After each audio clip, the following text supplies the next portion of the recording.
Tiny, tiny little buds on my crab tree, which I thought had died. Despite the coldest winter for 100 years. It's going really, really, look at that, look at that. I'm going to turn it.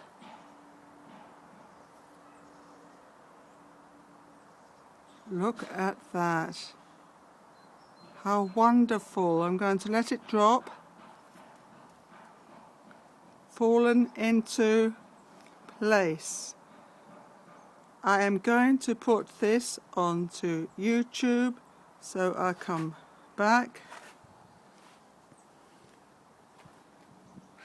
Tips of roses, tips of roses.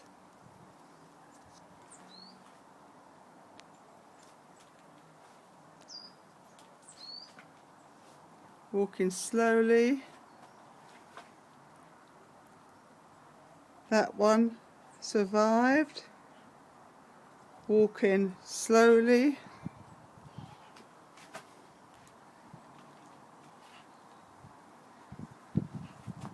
Down the steps as I walk very slowly. That is my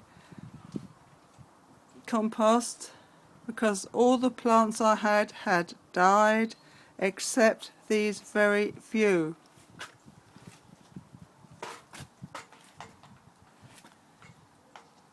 Look at that, very, very brave berries. Isn't that wonderful? Isn't that wonderful? And the sun is so beautiful and so very cheerful.